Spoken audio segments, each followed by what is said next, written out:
पत्र ठेवलं जातं त्या दिवशी या देहाचा काला होतो. म्हणून आहे जीव तोपर्यंत तुळशी पत्र ठेवा.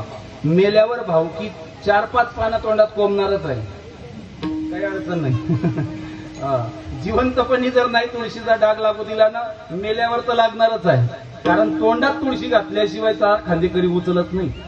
असं म्हणतात, मेलेल्या माणसाच्या तोंडात जर तुळशीचं पान नाही टाकलं तर 4 खांदेकरी जे असतात ना, ते त्याच्या पापात भागीकरी असतात. म्हणून खांदेकऱ्यांनी तपासून घ्यायचा अगोदर टाकलंय का नाही.